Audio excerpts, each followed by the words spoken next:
The first way that you can have more freedom in your practice is by getting clear on your vision. What I see oftentimes is folks will build someone else's vision.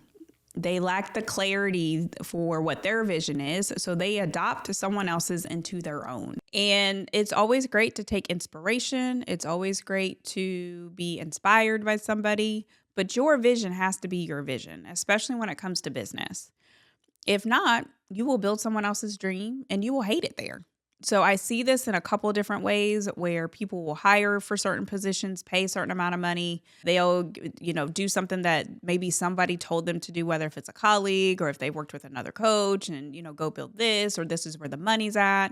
They're not really chasing or going after what they really want for their vision when it comes to their practice, their lifestyle, and they're doing something that they think will make them happy. And then they build it and then they get in it and they're like, this sucks. So the first way that you can have freedom is by getting very clear on what is your vision.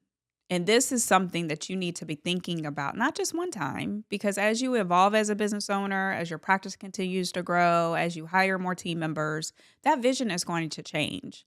I've been hired for multiple practices where one of the first things that we've done is, as a new leadership team, is reestablish what the vision is, because that vision is so important. It dictates where you're going and it dictates why your team should have buy-in.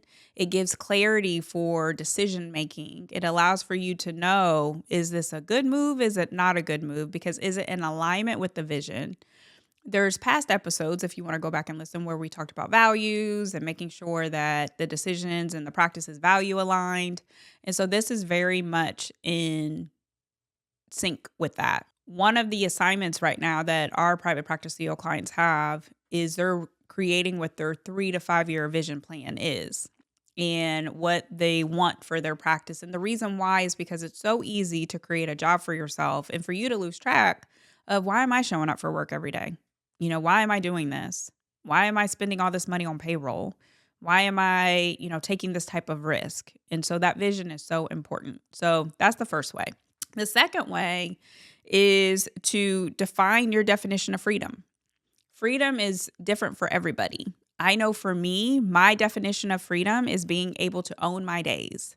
I hated when somebody would tell me, we're going to put a 7:00 meeting on your schedule because we can. And I had no choice but to show up at 7 a.m. for this stupid meeting that I did not want to be part of. And I wanted to be hanging out with my son or be at home in the bed or be able to go and work out or be able to have a slow morning. And I got a 7 a.m. meeting that I did not want on my calendar. So my number one definition of freedom is being able to own my days. I want to decide how I want to start my day, how I'm going to end my day, how I'm going to spend my lunchtime, how I'm going to create space for myself, right? And so that is a game changer. My other definition of freedom is being able to be there for my family, being able to take my kids when my kids were younger, being able to take them to school and pick them up. That was those memories, especially for my 19-year-old, those memories are priceless. Right? We would pray in the morning. We would talk about his day. We would get caught up. He would update me on certain school drama. Like, there was so much time and so many memories that happened in that span of time that I will forever be grateful for that. Especially as he's getting older and he no longer needs me to be the person that I needed to be back then. And it's the same thing with the memories that I'm creating now. Another definition I have is being able to travel. I love to travel. If you go to my Instagram, you will see I've been to a number of different places. And I like being able to see the world and being able to see what God's creation is, right? And so if I'm stuck behind my desk or I'm stuck at my laptop or I cannot take the time that I need or I'm limited with the amount of PTO I can request, that's not freedom to me. That is not freedom to me. I always feel bad and I always challenge, especially if you're my client. If you're listening to this, I will challenge you if they're like, well, I have to work a certain schedule. Do you? Do you really? Do you really have to work a certain schedule? Or are you telling yourself that? Are you feeling obligated to that schedule?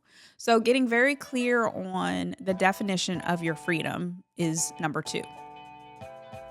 Thanks for listening today. I hope you enjoyed the episode and it empowers you as the CEO of your practice. If you enjoyed the podcast, please make sure you subscribe, share the message, and leave a review. If you want more information and support in growing and scaling your practice, click the link in the show notes to take advantage of our free resources or apply to work with me directly. Thanks again, and I'll see you next time.